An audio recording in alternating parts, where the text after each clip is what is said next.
So, hi everyone, good afternoon. It's great to see you all on a really nice, relaxed Sunday.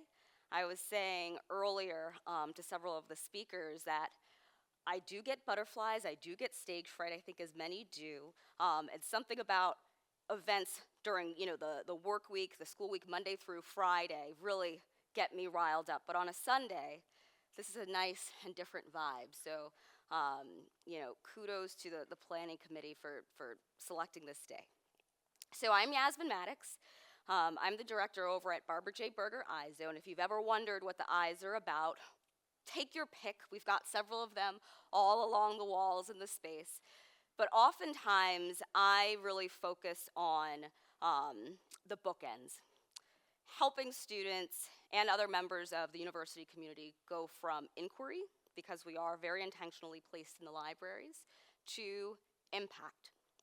And my brief talk today for you all will really be about active learning, and active learning as a means of pushing against the status quo and finding and doing better for as many people as possible.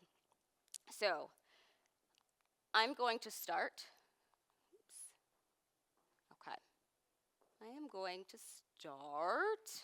I was thinking I had another slide to begin, but I'm actually going to start here at the end. So, if you are wondering, yes, that is little Yasmin at the age of roughly 4 or 5 in the late 80s, sitting on my grandfather's lap. My grandfather, Vernon Milton Bailey, was a man of many talents. He was perhaps the first active learner that I ever really knew. And I like to think that I come from a family of active learners, and I'll dig into a bit about what that means and how I'm using that term. But my grandfather, again, at this very tender age, gave me the real, okay? When quiet is kept, I was working his absolute last nerve. If you can picture it, it was about late August, 1989.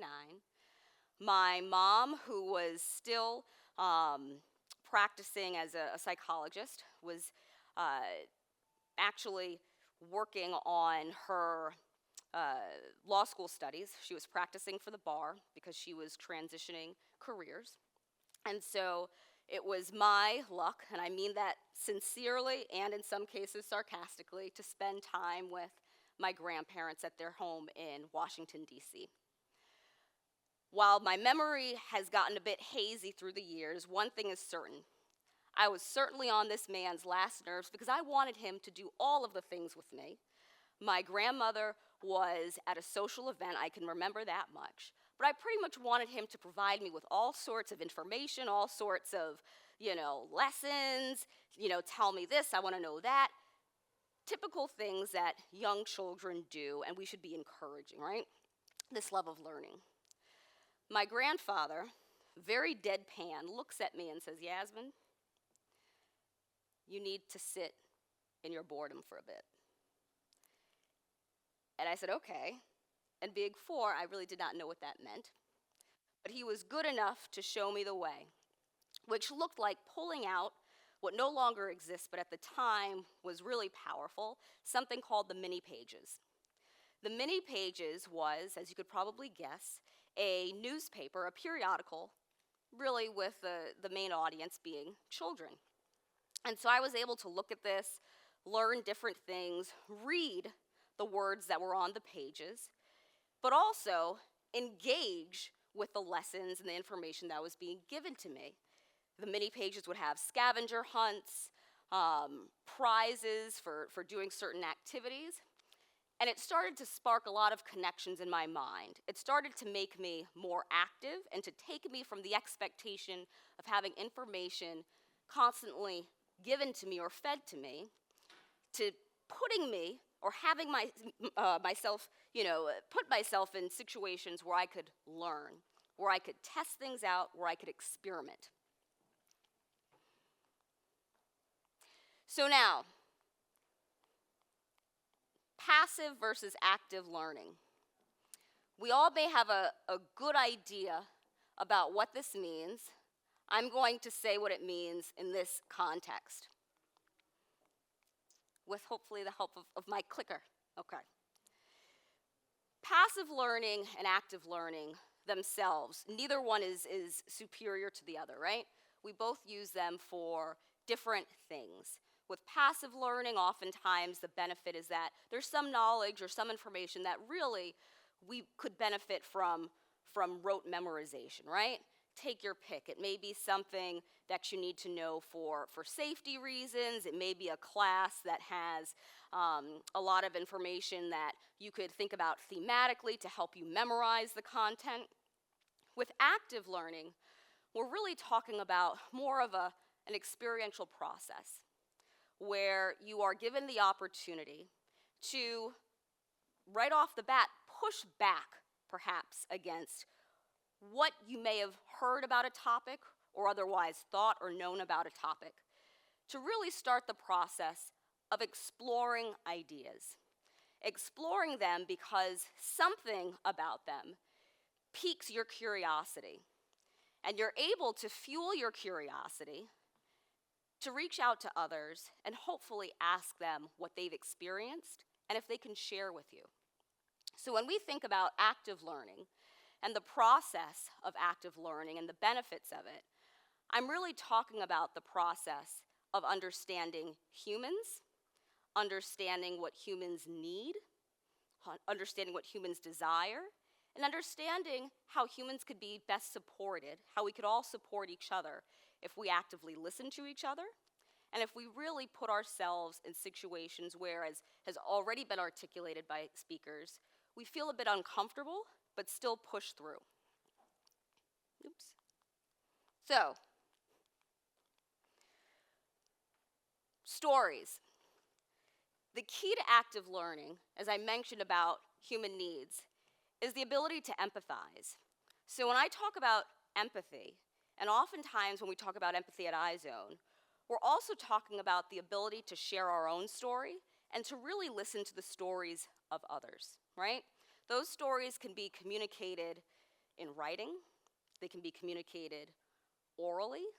However, the form, the purpose of communicating these stories is that we can better expose ourselves to million points of data about the lives of other people.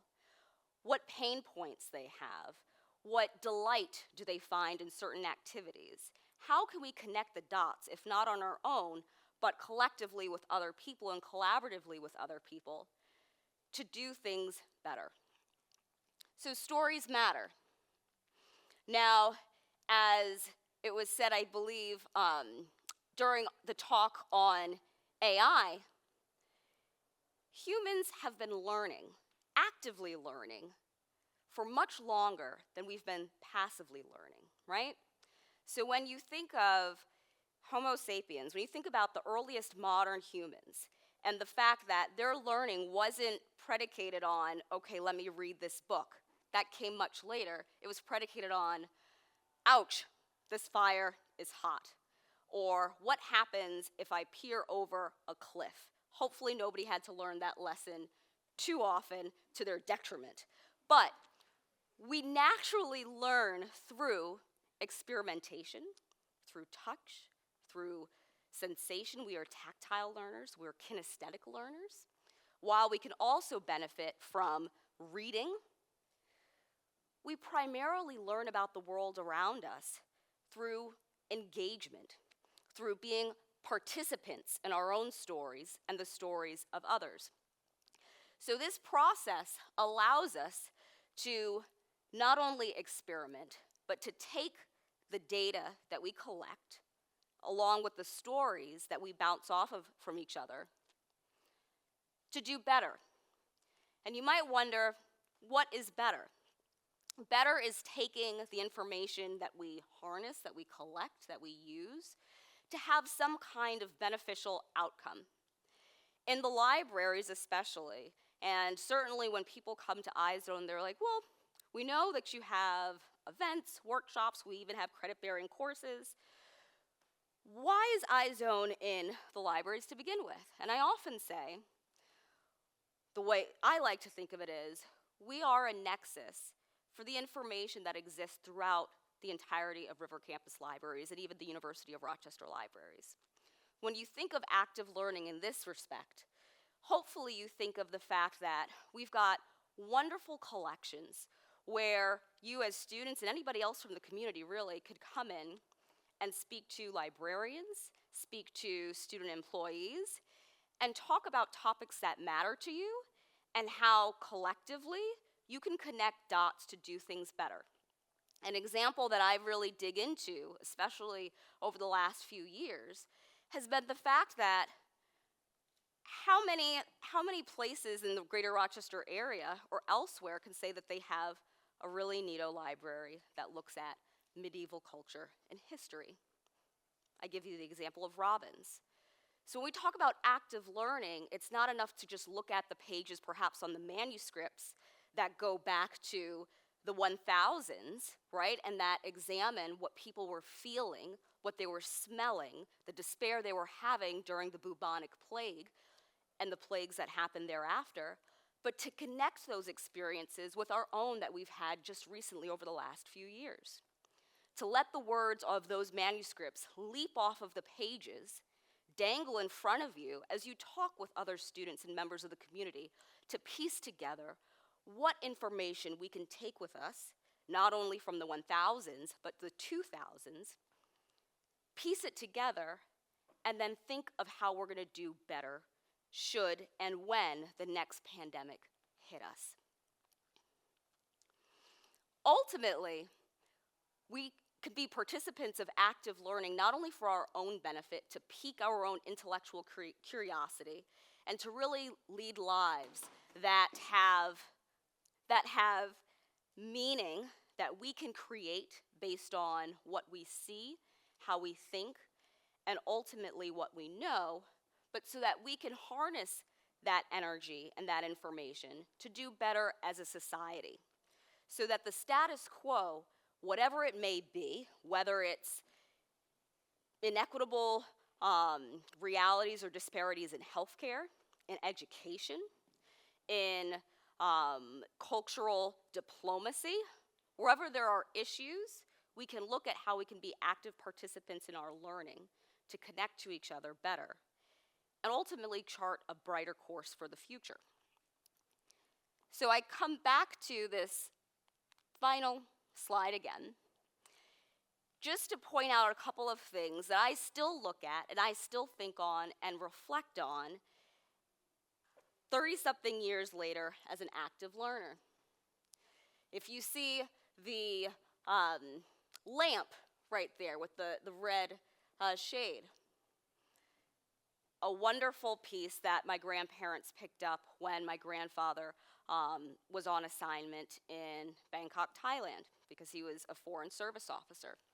When you look at the nesting tables right under, that was also from Thailand. You can't see the full living room, but there were bits and pieces from all over the world, which represented the artifacts of the stories that my grandparents had heard in their travels, and how they translated those artifacts into learnings that they then passed down to me, and that I now make use of when I'm thinking about the challenges that you as students at the University of Rochester present to not only me, but also student employees at iZone working on programming. So ultimately, this process of active learning isn't just for the individual, it's for society, and it's for the long arc of history, so that the information, whether it's from a millennia ago to a millennia in the future, is used as a totality, is used in a participatory way, and is used as a manner of pushing back against the status quo and creating a brighter future for us all. Thank you.